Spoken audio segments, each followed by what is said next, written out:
The September air carried a crisp chill across the quiet streets of Fairfield, Ohio, a town where neighbors still waved at one another, and Friday night football was the highlight of the week. Life here rarely made national headlines, but on that morning, an abandoned building on the edge of town became the center of something that no one could have imagined. Officer Daniel Miller stood near the chain-link fence of Jefferson High School, a structure long forgotten, its brick walls crumbling with age and ivy curling over shattered windows. The school had been closed for years, deemed unsafe, and now, finally, it was scheduled for demolition. For Miller, it was supposed to be a routine security check, nothing more than making sure the crew had clearance before the heavy machinery rolled in. Yet, as he tightened his grip on the leash of his canine partner, Rex, he noticed the dog's ears stiffen and his body tense. Rex was no ordinary German shepherd. With years of training, his instincts had saved Miller on more than one occasion. That morning, those instincts would uncover a secret buried deeper than anyone was prepared to face. Inside the dim halls of the school, plaster flaked off the walls, and the faint scent of mold hung in the air. Each step echoed, bouncing off lockers that had not been opened in over a decade. The demolition supervisor trailed behind Miller, impatient, clipboard in hand. "We're losing daylight, officer. I've got a schedule to keep," the man muttered. Miller hardly responded. Rex had pulled him toward a corner of the west wing, where the wall bore a jagged crack stretching from floor to ceiling. The dog growled low, pawing at the ground, his nose pressed close to the fractured plaster. Miller frowned, kneeling beside him. He pressed his palm against the wall. It was colder than the air around them, almost unnaturally so. "Something's off here," Miller whispered, mostly to himself. The supervisor scoffed. "It's an old wall. Of course it's cracked. Let's move on." But Miller didn't move on. He trusted Rex. Always had. The dog's focus was absolute, and every fiber of Miller's being told him this was no coincidence. He stood, eyes narrowing as if the wall itself dared him to look closer. A faint sound, so faint he thought he imagined it, reverberated from behind the crack. Was it the settling of old beams, or something else entirely? He straightened, feeling the weight of a decision pressing down on him. Protocol told him to sign off on the building, let the crew proceed. But his gut, sharpened by years on the force, told him that if he walked away, he might never forgive himself. What was behind that wall? Why did Rex refuse to budge? Before we go deeper into Officer Miller's discovery and the chilling truth hidden in that building, take a moment to subscribe to this channel. That way you won't miss the rest of this story, and the many others like it that reveal the courage, determination, and moments that change lives forever. As Miller tugged lightly on Rex's leash, he noticed the dog refused to move, his growl deepening. The demolition supervisor sighed loudly, muttering under his breath about wasted time. Yet Miller's mind was no longer on the schedule, nor the complaints. It was locked on that crack, that impossible sense that something lay just beyond it. The air around him grew heavy, the silence broken only by Rex's breathing. Miller could almost feel the building holding its breath, waiting for someone to listen, someone to notice. He leaned closer, running his hand along the fractured plaster again. His pulse quickened. Some discoveries begin with blaring alarms, flashing lights, chaos from the very start. Others begin in silence, in the stillness of a forgotten hallway, with a loyal dog who refuses to walk away. And in that silence Miller knew his life, and the life of his entire town, was about to change. The following day began as most mornings did for Officer Daniel Miller, with the sound of his alarm clock buzzing in the dim light of his modest home. He rubbed his temples before rolling out of bed, the weight of exhaustion clinging to him. His divorce had left the house quieter than he liked, and the silence often carried more heaviness than rest. Still, his daughter Emily's laughter, even if he only heard it every other weekend, was enough to keep him going. He brewed a pot of coffee, its sharp scent filling the kitchen, while Rex paced restlessly by the back door. Miller chuckled softly. "All right, buddy, I know. You're ready before I am." He poured the steaming coffee into a travel mug, grabbed his jacket and clipped Rex's leash before heading out.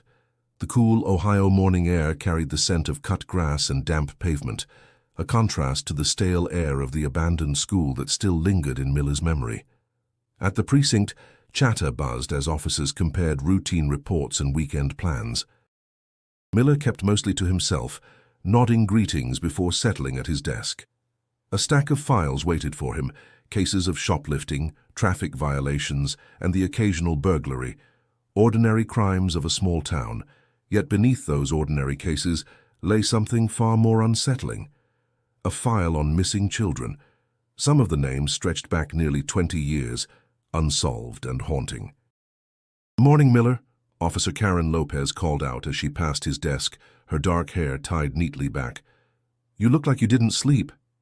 He managed a half smile. "Guess I didn't.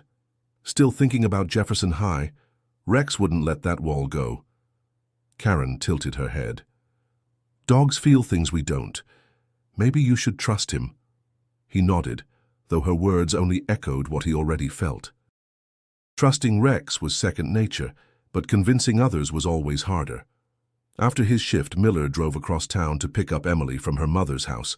She hopped into the car, her backpack slung loosely over one shoulder, her eyes bright. "Dad, guess what? I aced my math test." He grinned, pride pushing away the fatigue.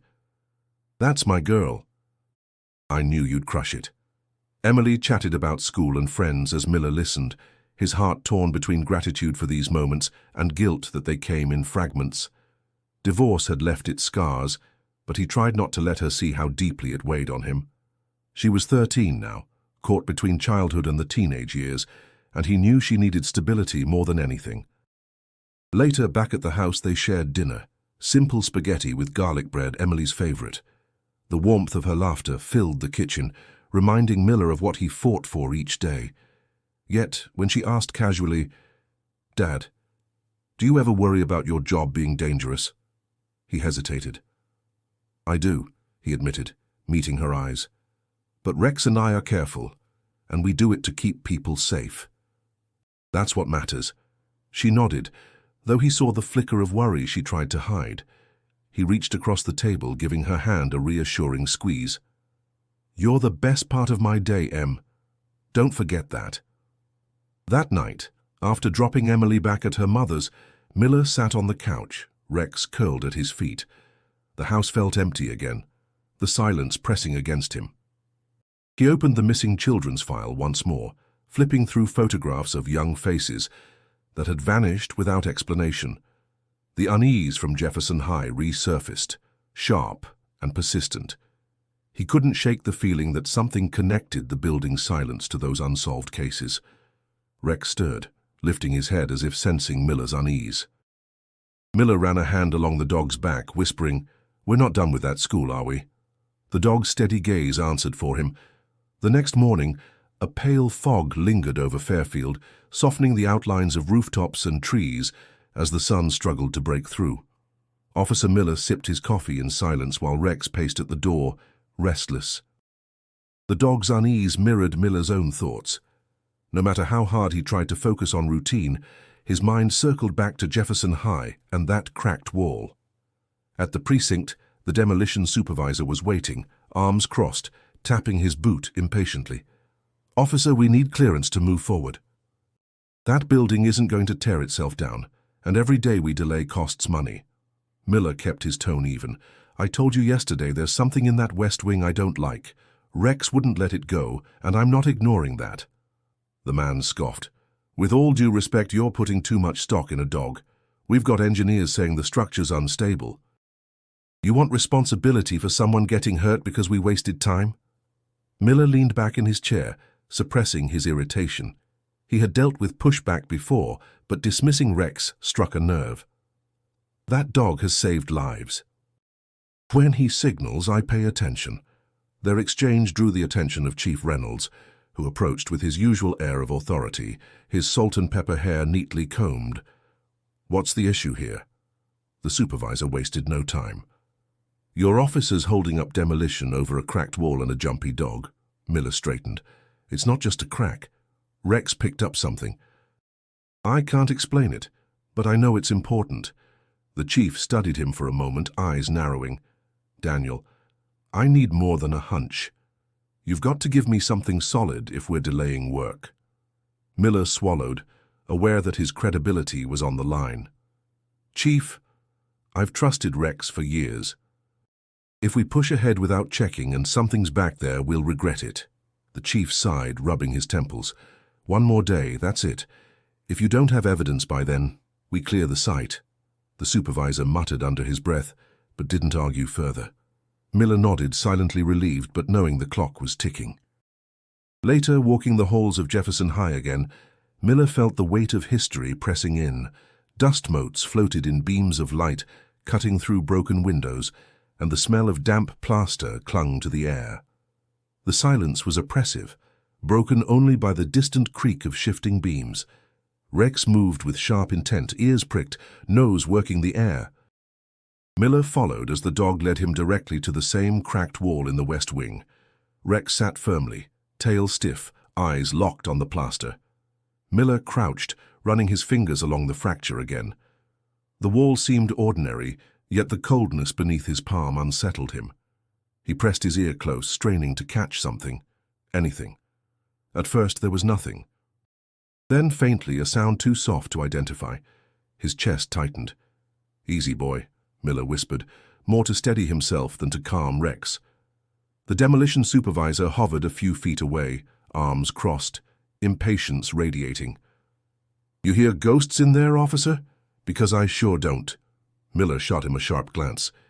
"You don't have to hear it. Rex does." "That's enough." As he stood, his eyes drifted across the hallway.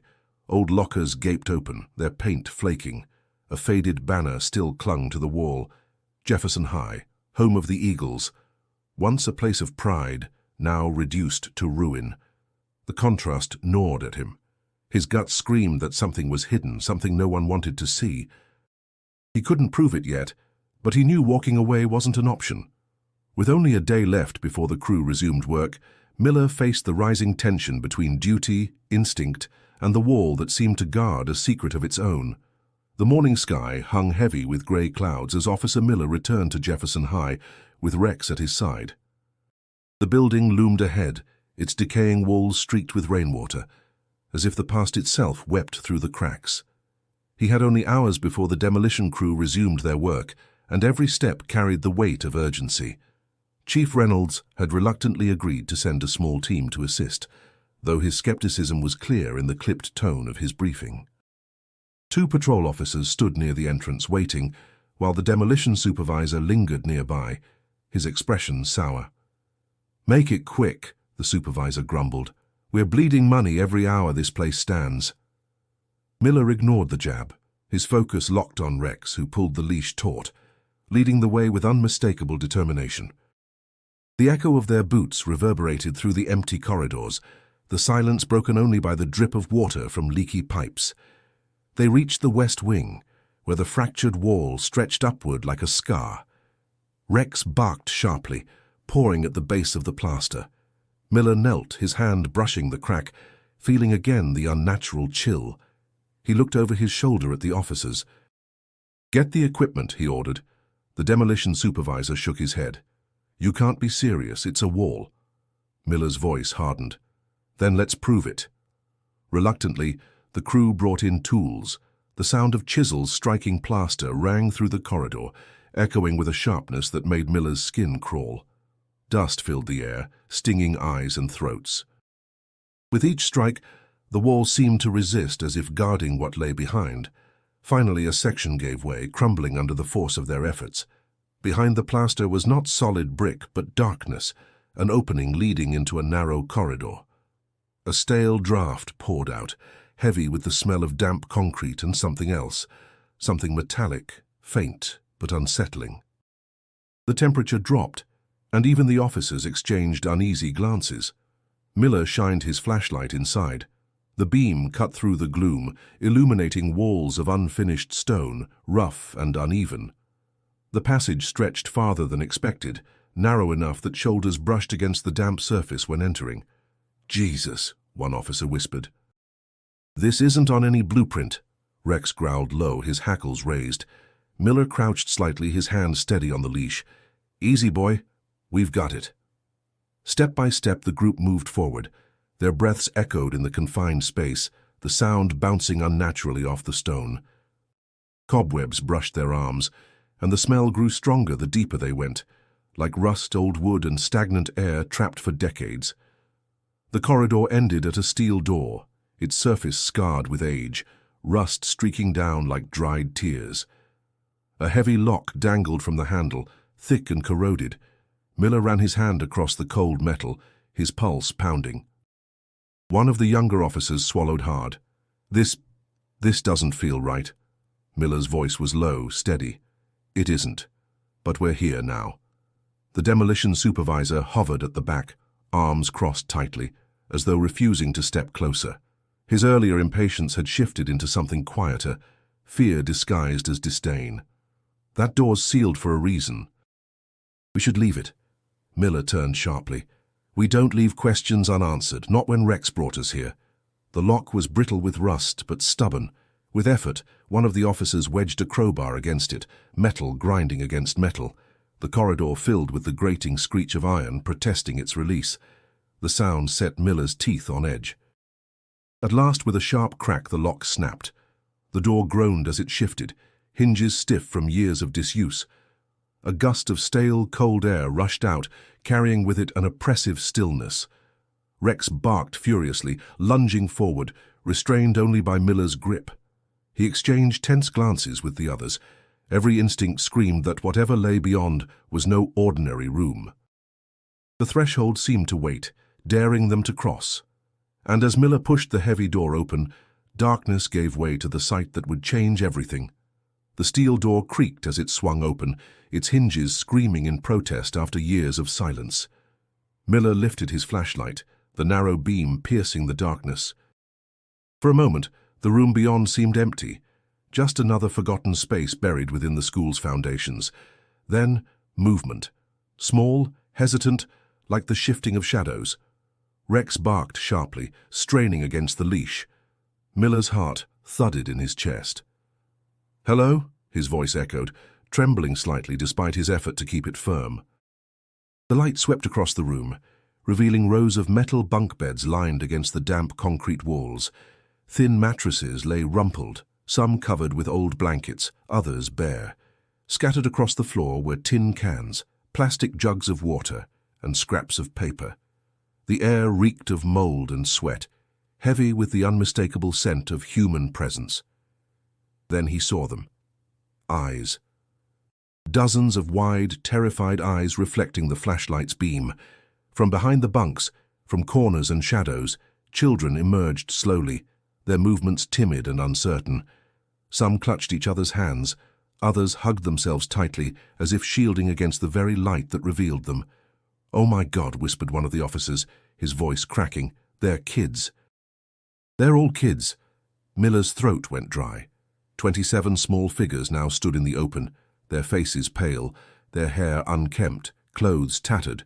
Some looked barely 5 years old, others perhaps teenagers, but all bore the same expression, fear mixed with fragile hope.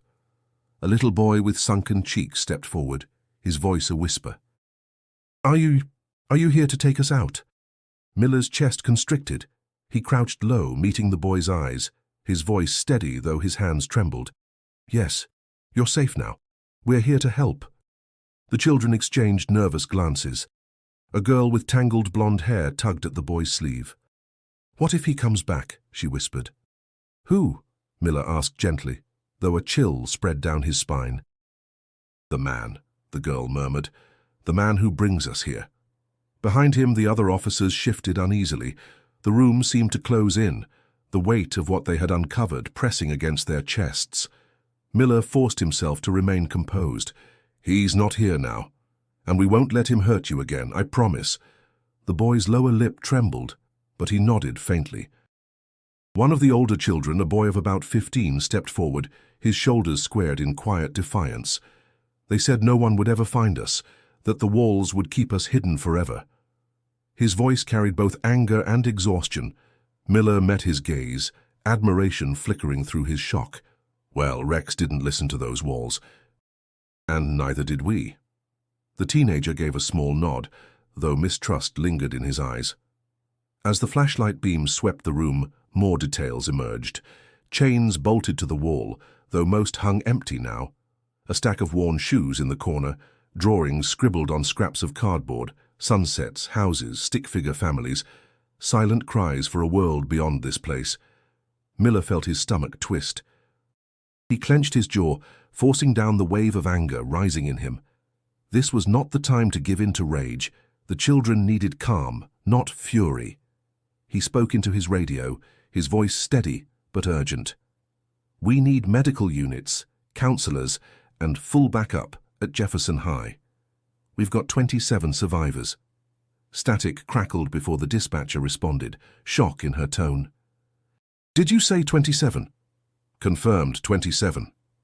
Miller's eyes swept the room again, lingering on each frightened face. And they're alive. The words hung heavy in the stale air. Alive, but broken, hidden for reasons that none of them yet understood. Miller knew this was only the beginning. The door had opened, the children had been found, but the shadows of who put them here and why still loomed, and those shadows were darker than anyone in Fairfield could yet imagine. By the next morning, the quiet town of Fairfield had transformed into the epicenter of a national storm. Satellite trucks crowded the streets, their towering antennas stabbing at the gray Ohio sky. Reporters with cameras and microphones pushed against the police barricades, shouting questions, each desperate to capture the first soundbite of the unbelievable discovery. Officer Miller, how did you find them? Were the children trafficked? Who's responsible? Is Fairfield safe anymore? Miller kept his eyes forward, Rex steady at his side. He hated the flashing bulbs, the way they lit his face like a spotlight on a stage he had never wanted to step onto. His job had always been about quiet dedication, serving his community without recognition. Now, overnight, he was the face of one of the most shocking rescues in recent memory. Chief Reynolds gave a brief statement to the press, his voice calm but firm. We can confirm that 27 children were discovered alive in a concealed chamber inside Jefferson High. They are receiving medical attention and support. This investigation is ongoing, and we will release more details when appropriate. The reporters roared with follow-up questions, but Reynolds raised a hand and walked away. Miller slipped inside the precinct, relief washing over him as the door shut behind. Inside, the atmosphere was no less chaotic. Phones rang non-stop. Families of missing children poured into the lobby, clutching photographs with trembling hands, desperate for news. Officers moved briskly from desk to desk, trying to manage the tide of emotions crashing against the building. Miller paused at the entrance, his chest tightening. The raw hope on those families' faces was almost unbearable. A mother sobbed into an officer's arms, clutching a picture of a boy with freckles and a wide smile. Another father shouted, demanding answers, his anger laced with years of grief. Karen Lopez approached, her face drawn. It's a madhouse, Daniel.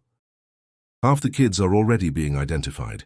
Some of these parents have been waiting decades for answers. Miller swallowed hard, his throat dry. And some won't find them here. Her eyes softened. Yeah, some won't. But you gave at least 27 families a miracle, don't forget that. He nodded, though her words felt heavy rather than comforting. He didn't feel like a hero. He felt like a man who had opened a door into a nightmare that raised more questions than answers. In the makeshift medical center set up in the community hall, the children were being treated. Doctors and nurses moved quickly, checking for malnutrition, dehydration, infections. Counselors sat gently with the younger ones, offering toys, blankets, and soft words. Some children clung to stuffed animals donated overnight by townspeople. Others sat silent, eyes hollow, too shocked to respond. Miller visited quietly, Rex at his heel. The children brightened slightly at the sight of the dog, reaching tentative hands to stroke his fur.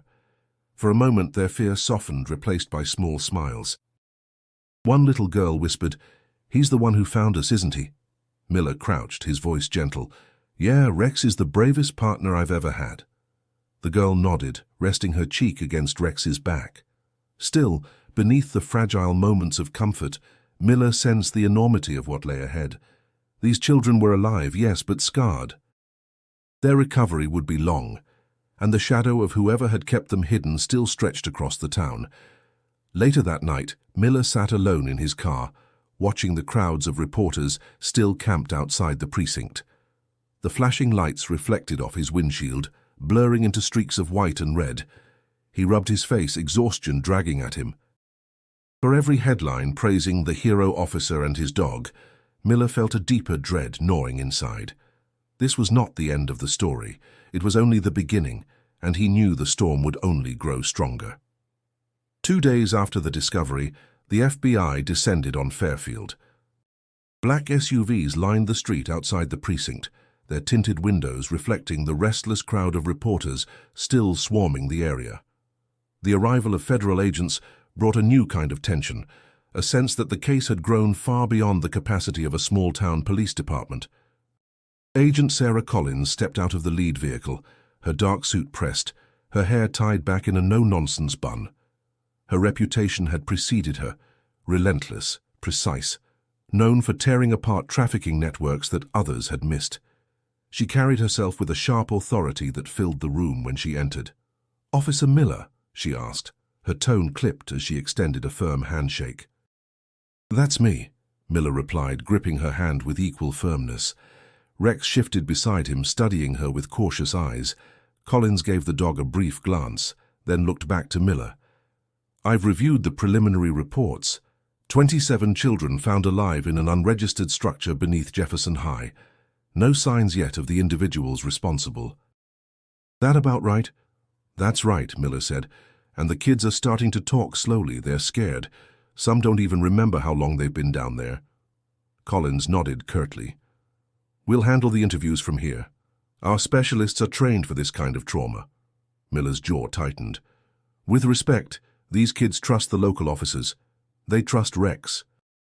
We've been the only steady faces they've seen since they came out of that room." Her eyes narrowed, measuring him.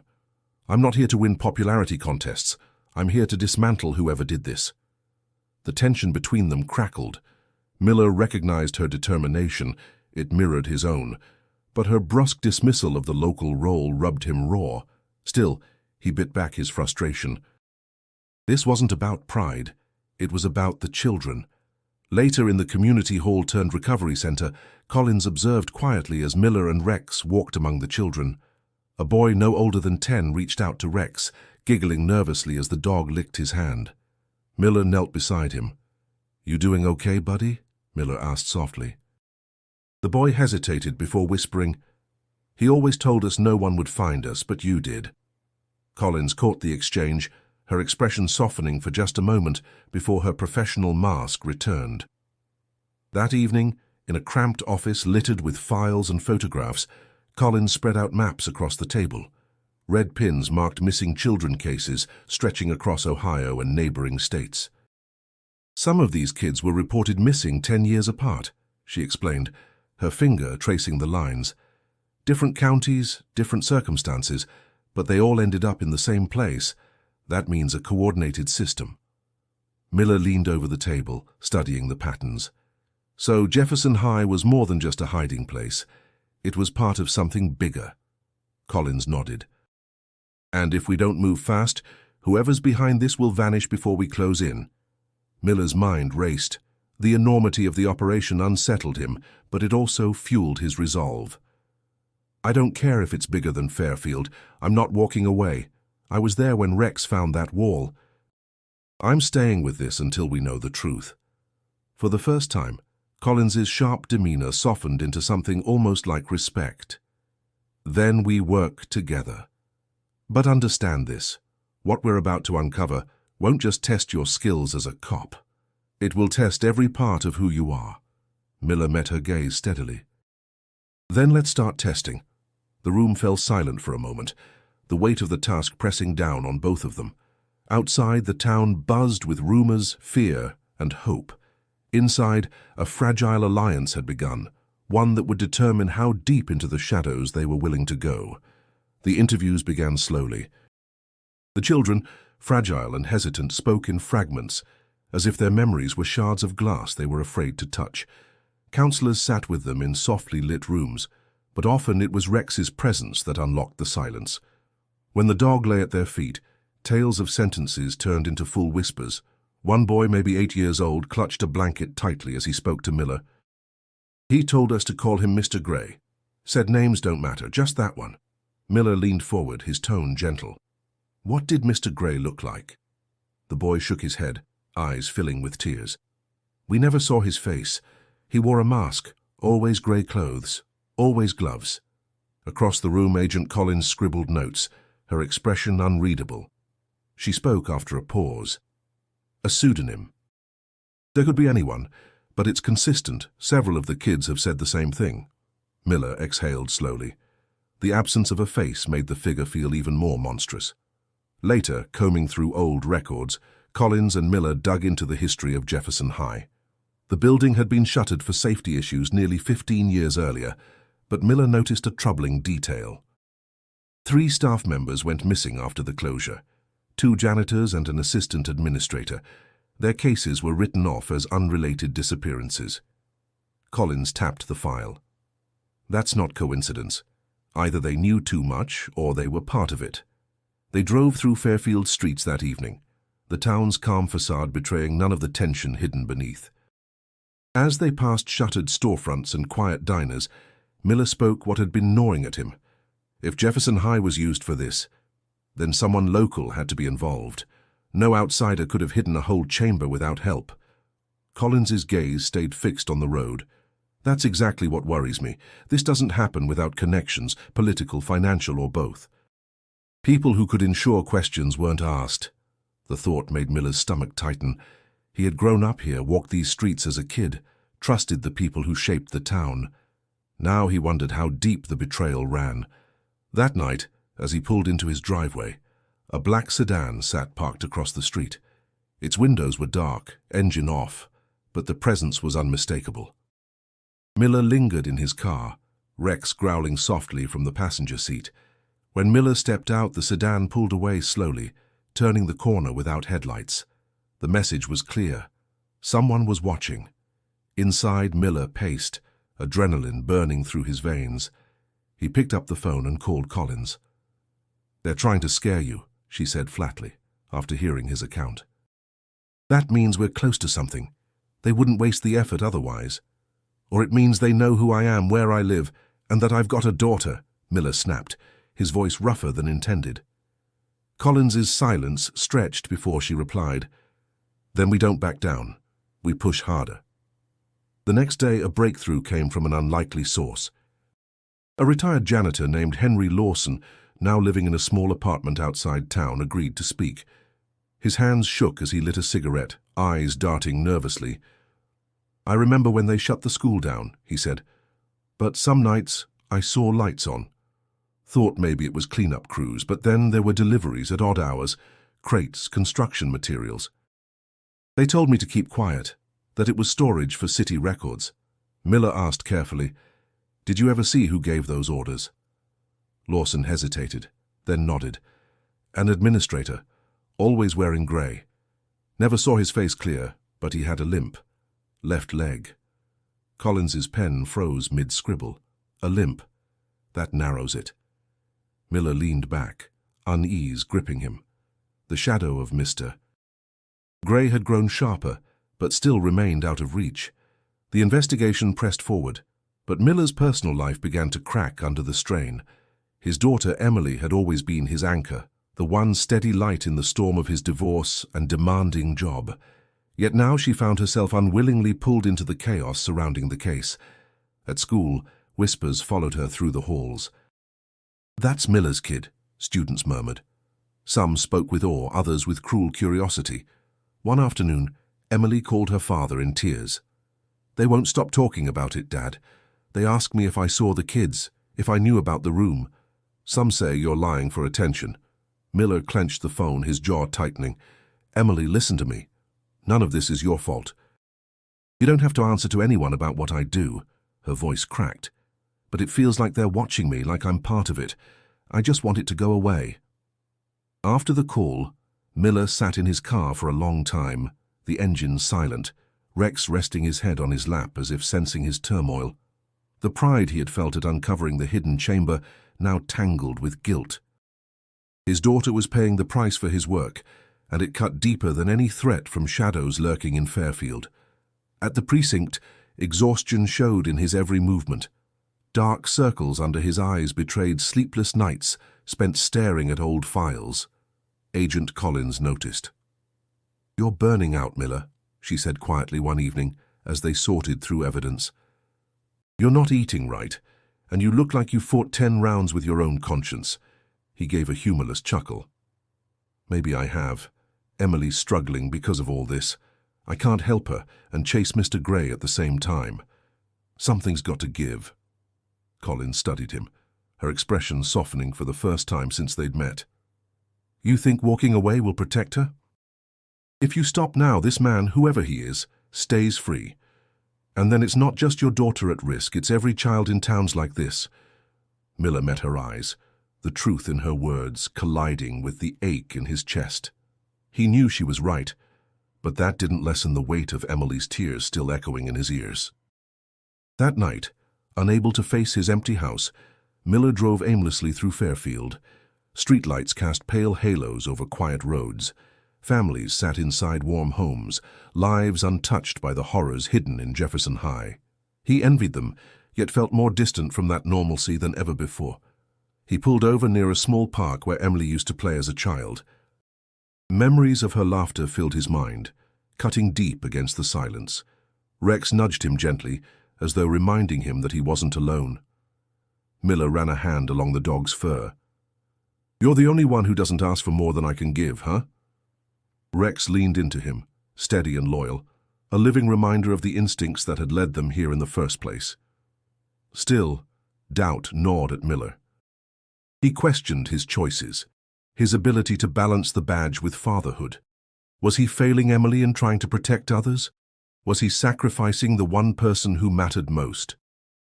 As dawn crept over the horizon, Miller returned home.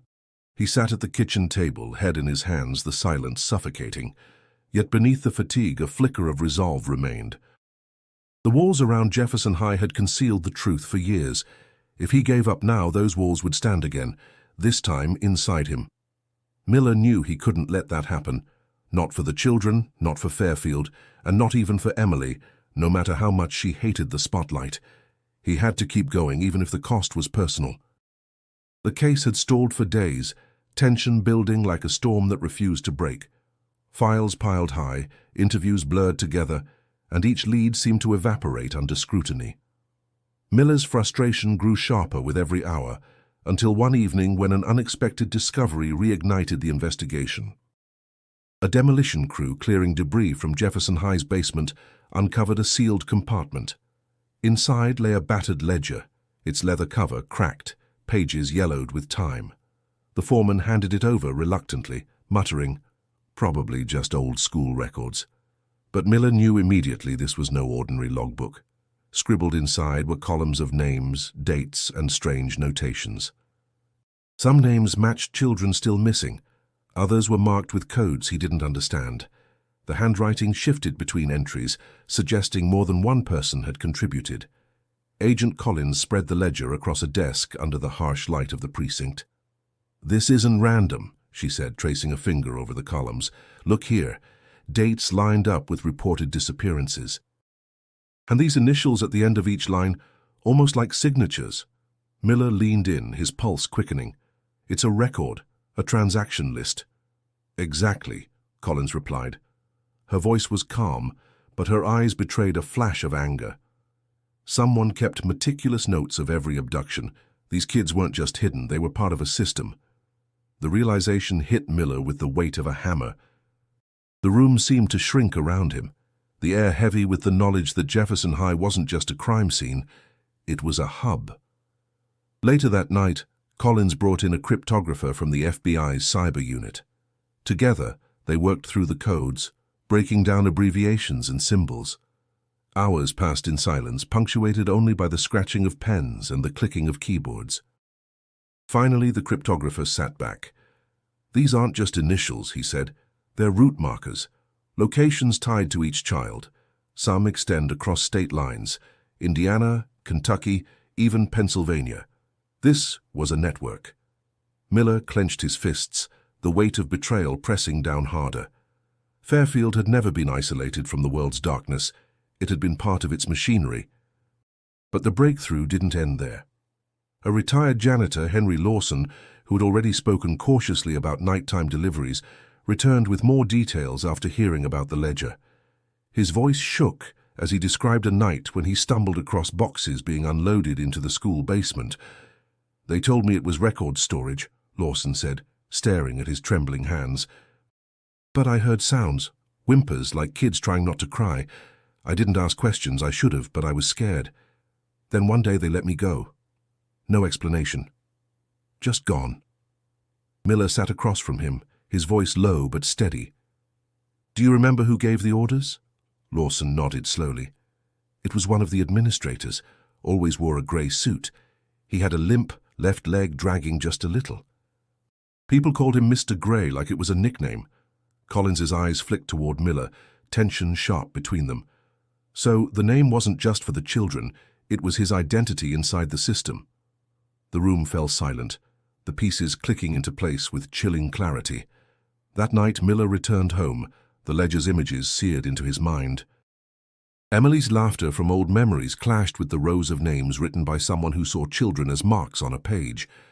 He sat in the kitchen, Rex's steady breathing beside him, and whispered, "We're getting closer, boy. Too close for them to stay hidden much longer." Outside, the wind rattled the windows, as if echoing the urgency now pressing at his chest. The walls around Jefferson High had given up their first real secrets, and Miller knew this was the path that would finally lead them straight to the man who called himself Mr. Grey.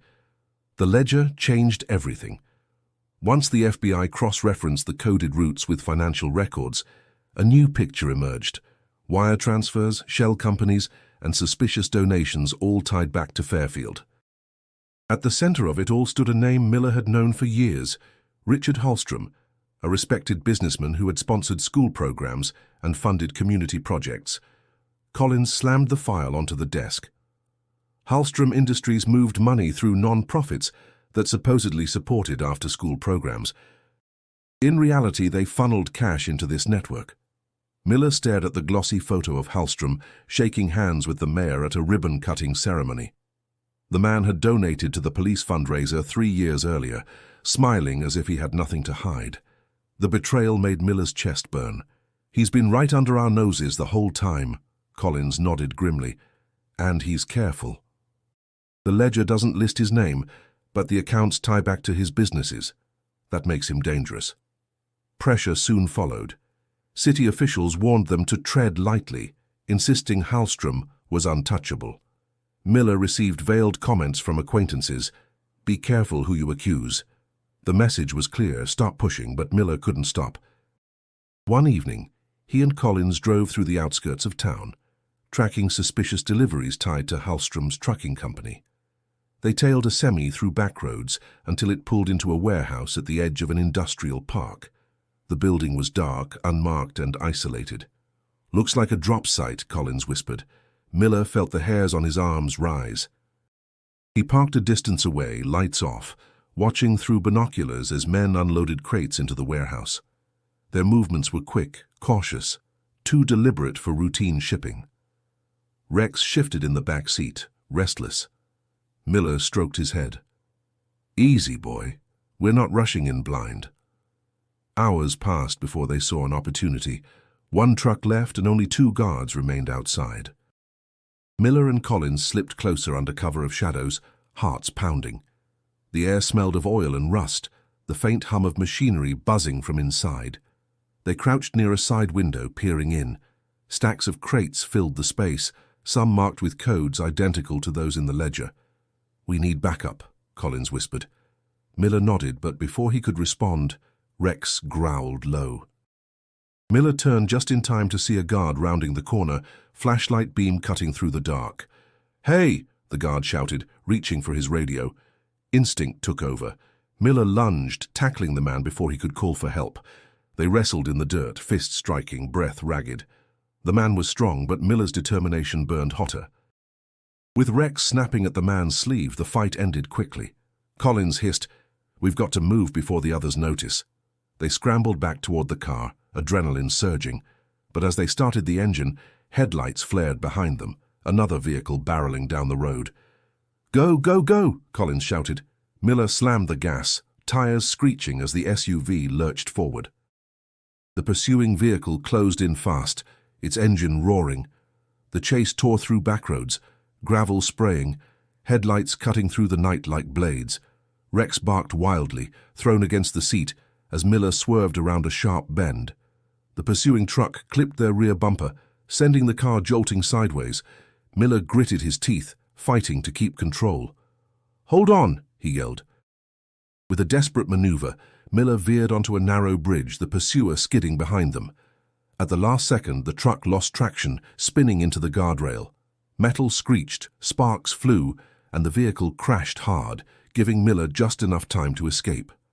Breathless, he slowed only when Fairfield's lights glimmered in the distance. Collins stared ahead, face pale but resolute. "They know we're onto them now, and they're not going to wait around for us to come knocking." Miller tightened his grip on the wheel. The warehouse, the crates, the chase, it all confirmed what he already felt in his bones. They were closing in on Mr. Gray, and he would fight to stay hidden. Rain fell hard against the pavement as Miller and Collins prepared for the raid.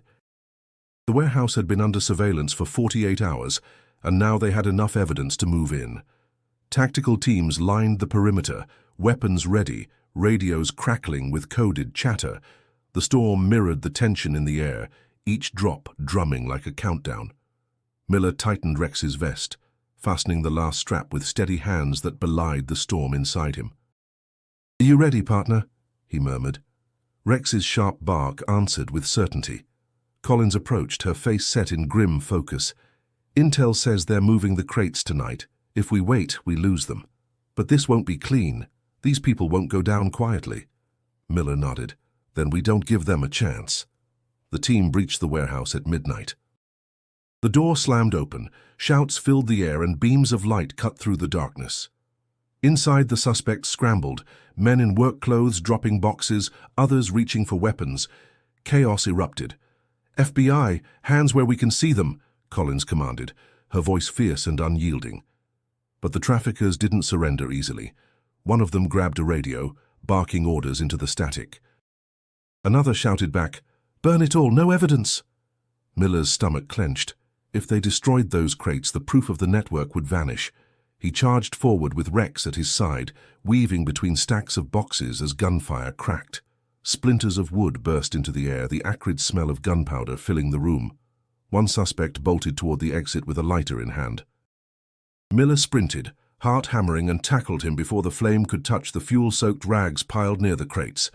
They crashed to the floor, fists flying. Miller's knuckles split against bone, but he didn't stop until Rex lunged, clamping onto the man's arm and dragging him down. Across the warehouse, Collins negotiated with a figure who had taken cover behind a forklift, shouting threats. "You come closer and this all goes up in smoke," the man yelled, holding a detonator. Collins's voice was steel. "You think destroying evidence will save you? It won't. All it does is guarantee a longer sentence." The man's hand trembled, the small device glinting in the light. Miller, blood pounding in his ears, edged closer from the side. Every second stretched, the air charged with the possibility of fire and ruin. "Don't do it," Miller called out, his voice steady but sharp. "You've already lost. Walk away before you burn with it." The suspect's jaw clenched, eyes wild, torn between fight and surrender. Rex growled low, muscles coiled. Then, with a sudden lunge, the dog leapt forward, knocking the man off balance. The detonator skidded across the floor, harmless. Tactical officers swarmed, pinning the suspect down. For a moment, silence reigned, broken only by the rain hammering the roof and the ragged breaths of everyone inside. Collins exhaled sharply, lowering her weapon. That was too close. Miller bent down, rubbing Rex's head. Couldn't have done it without him. But the victory was only partial. As the suspects were cuffed and hauled away, Miller's eyes caught a figure at the far end of the warehouse, an older man with a limp, vanishing into the shadows of a back door. His grey suit caught the light for just an instant before he disappeared. "Mr. Gray," Miller whispered, the name bitter on his tongue. He bolted forward, but the alley outside was empty, rain washing away footprints. The man had slipped away, leaving only the echo of his presence. Collins joined him, scanning the deserted street. Her jaw tightened. We were close, too close. He knows we're after him now. Miller stared into the storm, his resolve hardening. Then we don't stop until we catch him, no matter what it takes. The night had delivered them evidence, suspects, and a narrow escape from disaster. But it had also made one truth clear. Mr. Gray was still out there, watching, waiting, and planning his next move. The raid had shaken the network, but the shadow of Mr. Gray loomed larger than ever. For days, the FBI and local police combed through seized documents, interrogated suspects, and tracked financial trails. Every thread seemed to lead back to the same name, Richard Hallstrom. Yet for Miller, suspicion wasn't enough. He needed proof that would tear down every wall protecting the man. The break came from an unexpected angle. One of the arrested traffickers, facing a long sentence, finally cracked under interrogation. "Hallstrom," he whispered, voice raw with defeat. "He's the one. He gave the orders. We called him Mr. Gray." The words landed like a stone in water, rippling through the investigation. Miller sat across the table, eyes narrowing. "You're saying Hallstrom himself walked into that school? That he oversaw everything?" The man nodded, trembling. "He wore the suit, the gloves, the mask. But I saw his limp, always dragging his left leg. He was careful, but not careful enough." Collins wasted no time. Warrants were issued, accounts frozen, and Hallstrom's empire began to unravel. The town that once praised him now whispered with betrayal. His name spat like poison. The arrest happened on a rainy afternoon, fittingly somber for a man who had built his power on shadows. Miller and Collins stood by as tactical teams swarmed Hallstrom's mansion on the edge of town. The once proud estate, with its manicured lawns and polished gates, now felt like the lair of a predator exposed. Hallstrom was led out in handcuffs, his expensive suit dampened by the rain. His face remained calm, almost smug, as though he believed the walls of influence around him would still protect him. But Miller stepped forward, Rex at his side, and met the man's gaze with unflinching resolve. "So you thought no one would listen?" Miller said quietly. "But Rex did. And now every wall you built is coming down." For the first time, Hallstrom's mask cracked. His jaw tightened, and his eyes darkened with a flash of anger. The trial that followed captured national attention. Families of missing children filled the courtroom, their faces a blend of grief and fragile hope. Survivors from Jefferson High gave testimony, their voices trembling but strong. One by one they shattered the silence that Hallstrom had relied on for so long. Collins presented the ledger, financial records, and testimony from former accomplices. Piece by piece, the picture was painted with undeniable clarity. Richard Hallstrom, the philanthropist of Fairfield, had been Mr. Gray all along. Miller sat through every day of the trial, Rex at his side when allowed, his presence a reminder of the moment the truth began to unravel. Each testimony pierced him, yet also fueled his determination to see it through. When the verdict was finally read, guilty on all counts, the courtroom erupted.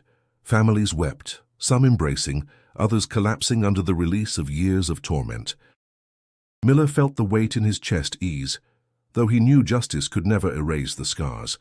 Outside the courthouse, reporters swarmed, but this time Miller wasn't the face of the story. The children were. Their survival, their voices, their courage had taken the spotlight, and that was how it should be. Later, standing on the precinct steps, Collins turned to him. "You stayed in this fight when you had every reason to walk away. Not many would have done that." Miller shrugged, his gaze drifting to Rex, who sat proudly at attention. "It wasn't just me. He's the one who wouldn't stop." Collins allowed herself a small smile. "Then maybe the real hero doesn't wear a badge." Miller reached down, scratching Rex behind the ears. "Yeah, maybe not." Justice had been served, but Miller knew the echoes of Jefferson High would never fully fade. Still, the walls had been broken, the truth revealed, and the man in grey finally unmasked. The courtroom battles were behind them, but the aftermath still lingered in every corner of Fairfield. Though the children were safe and Hallstrom faced a lifetime behind bars, the town itself had been scarred. For Miller, the case had left marks just as deep, on his career, his heart, and his family. Emily was the first to sense the shift. One evening, after dinner at Miller's house, she sat at the kitchen table twirling spaghetti on her fork. Her voice was soft, almost hesitant. "Dad, I'm proud of you." Miller looked up, surprised. "You are?" She nodded, her eyes meeting his. "I was mad at first. I hated how everyone at school wouldn't stop talking about you. But when I saw the kids on the news, when I saw their families crying and hugging them, I realized you gave them back what they thought they lost forever. That's bigger than any of the gossip." Her words tightened his throat. He reached across the table, taking her hand gently. "Emily, I never wanted you to feel the weight of my work, but hearing that, it means more than you'll ever know." The bond between them, strained by weeks of chaos, began to heal. Their conversations grew lighter, filled with laughter again. On weekends, Miller made sure to carve out time just for her. Movies, ice cream trips, long walks with Rex. For the first time in months, life felt like it belonged to them again. Meanwhile, the community rallied in ways Miller hadn't expected. Vigils were held for children still missing across the country, inspired by the discovery at Jefferson High. Donations poured in to support survivors, and townspeople painted murals on the school's ruined walls. Bright suns, open fields, words of hope replacing the shadows that had once hidden there. At the precinct, recognition came in a more formal way. In a small ceremony, Miller stood before his fellow officers as Chief Reynolds presented Rex with a Medal of Honor. The German Shepherd sat proudly, tail thumping against the floor as the applause echoed through the hall. "This dog reminded us," the chief said, his voice carrying weight, "that sometimes the truest instincts come not from training manuals, but from loyalty and heart." Rex refused to leave that wall. And because of that, 27 children went home. Miller bent down, rubbing Rex's neck as cameras flashed. "You earned it, partner," he whispered. Agent Collins, leaning against the back wall, gave him a nod afterward. "Not bad for a small-town cop," she said with a smirk. Miller chuckled. Not bad for a Fed either. Their banter carried a warmth it hadn't before, a respect forged in the fires of the case. She spoke later about future operations, hinting at the possibility of Miller joining joint task forces. The idea lingered in his mind, though for now Fairfield was still his anchor. Nights became quieter, though not free of memories. Sometimes Miller woke in a cold sweat, echoes of children's whispers from the hidden room haunting him. But Rex was always there, steady, pressing close until his breathing calmed. Emily's voice on the phone, telling him about a new school project or a funny story from class, brought him back to the ground he needed. Fairfield itself began to shift too.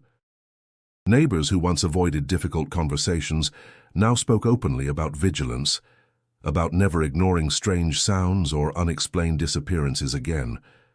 Trust had been shaken, but resilience was growing in its place. For Miller, healing came not in grand gestures, but in the small steady steps, family dinners, Rex sprawled across the living room rug, Emily falling asleep on the couch while they watched movies together. These were the pieces of a life worth protecting. As autumn leaves turned the town gold and red, Miller finally felt the sharp edges of the past months begin to soften. The fight had cost him, but it had also rebuilt him piece by piece. And though shadows still lingered at the edges, he knew now he had the strength and the people to face whatever came next. Winter settled over Fairfield, the streets dusted with snow that sparkled beneath the glow of streetlights. For the first time in months, the town breathed easier.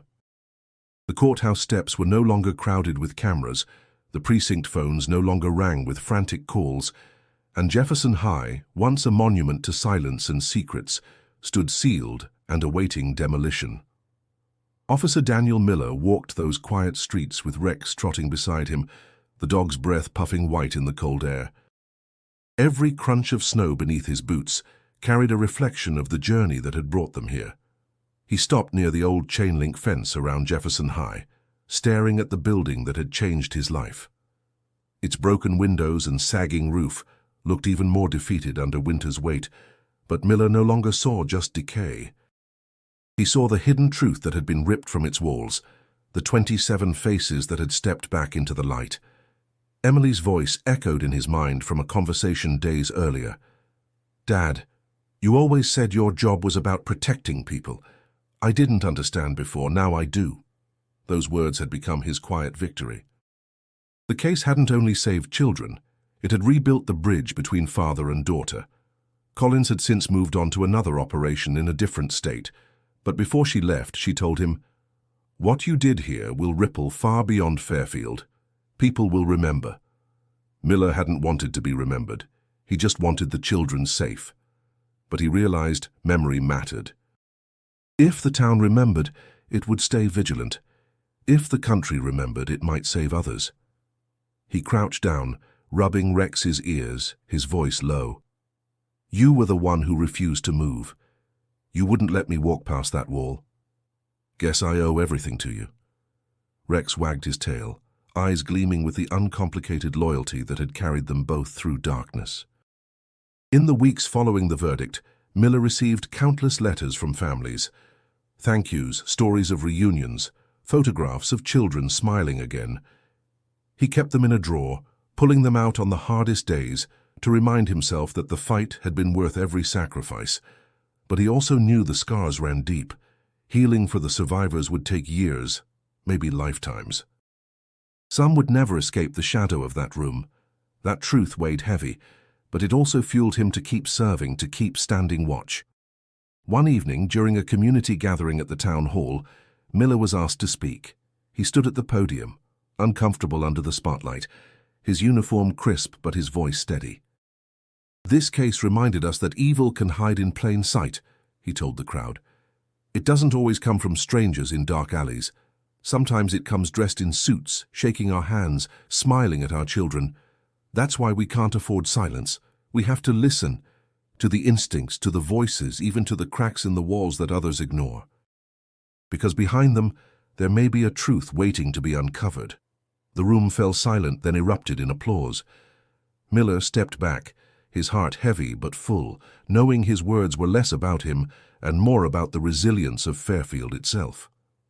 As he left with Emily by his side and Rex leading the way, he felt the bitter cold of winter give way to something warmer inside him. Peace. Not complete, not permanent, but enough. And as this chapter closed, Miller knew the lessons of Jefferson High would never fade. Before we end, take a moment to subscribe to this channel. Stories like Miller and Rex's remind us that courage, loyalty, and persistence can uncover truths that change lives forever. And if you're ready for another gripping journey, click the video suggested on your screen. The next story is waiting for you.